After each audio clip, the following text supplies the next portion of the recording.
Hello, my name is Rune. I'm the game director of Gameglobe. Gameglobe is a classic third-person action-adventure game. It has all the kinds of features that genre holds. Furthermore, the game features user-generated content. We've taken all the tools that we've used ourselves to create levels and create gameplay and made them available inside the game on the web page as well. That means that you can go in and you can create your own experiences. You can toy with making levels, large or small. You can create your own kinds of gameplay, anything you want. And you can take that and you can share it with the world, and everyone can be playing your levels as well.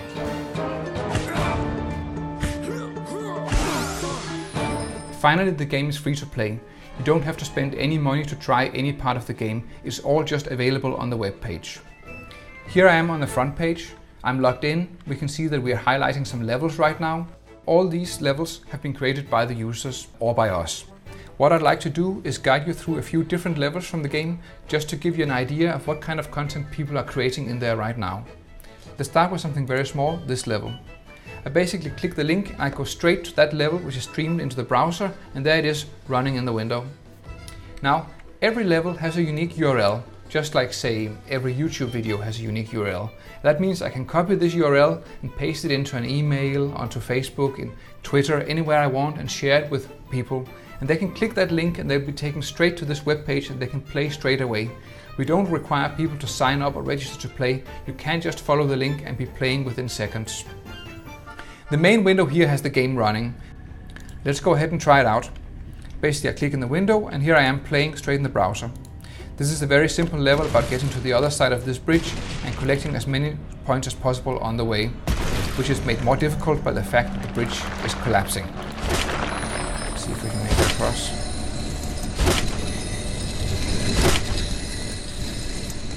So, yeah, almost there. Oh. Yes. There we go, we made it across. We have literally hundreds of levels available created by the users, with more arriving every day. Taxing the system, trying out new things and moving in all kinds of different directions. It's very, very exciting to see what arrives, built by you guys every day in here. Let's take a look at how you create your own levels. What I'm going to do is I'm going to go into the create menu here and I'm going to create a new level for us. Just a medium-sized world. And I'm going to demonstrate the 3 key tools that we use to shape the world.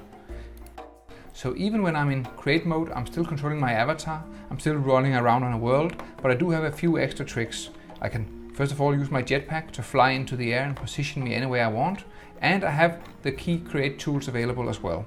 Let's try them out. First, let's try shaping the world.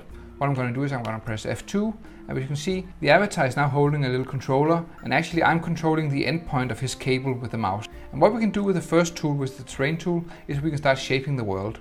Let's just grab a simple brush, and as you can see, I can scale it, and once I press the button, the terrain raises up, there's particles flying out, and there's a little rumble sound if you can hear it.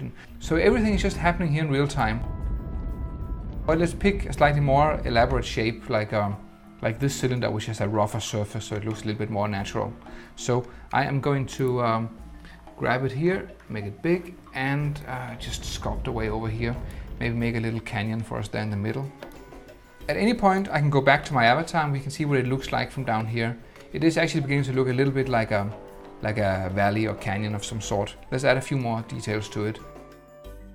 Basically we can cut away and there's water below the surface. So let's go down here and let's cut a little stream that goes through the scene and disappears out here. Everything is just beach right now. Let's change the surfaces with the second tool, which is the paint tool. And by pressing the left mouse button, I can start painting. As you can see, immediately all the surface materials change, the textures change, vegetation shoots up with this grass material, so we can start covering the entire world in grass. I'm going to do a little trick here, and rather than sit and paint the entire world, I'm going to go back in and I'm going to replace the beach material down here with jungle. So we're just going to drag it down and put it there, and now we have jungle everywhere in the world. So far so good. Let's add some details to this world. First of all, let's have a little path that goes from one side to the other. So we've got a nice little path going through the scene.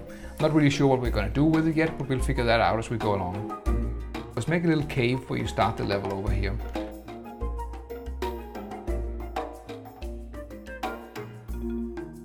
All I'm doing is selecting some objects, moving them into the scene and clicking a button to place them. That's a nice little house they got there.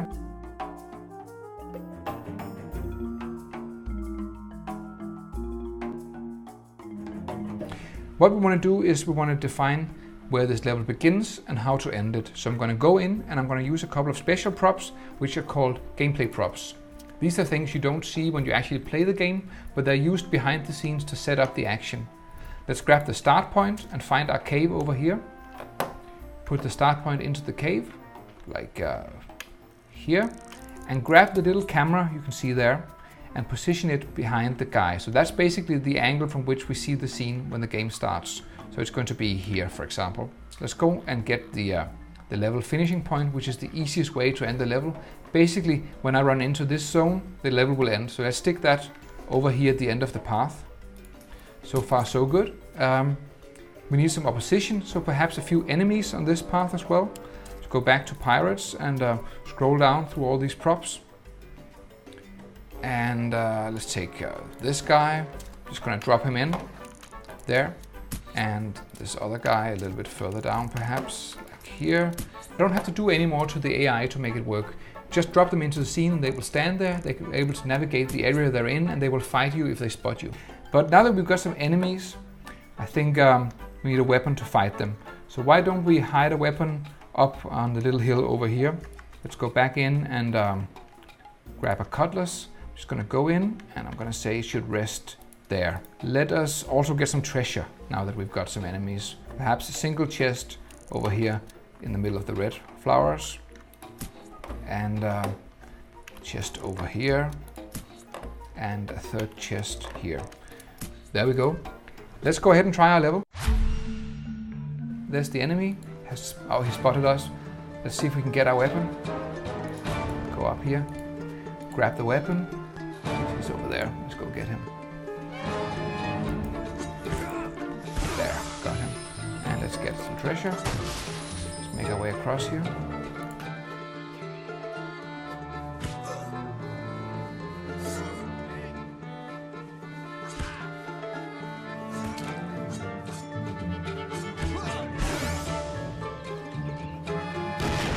Alright, we got the enemies.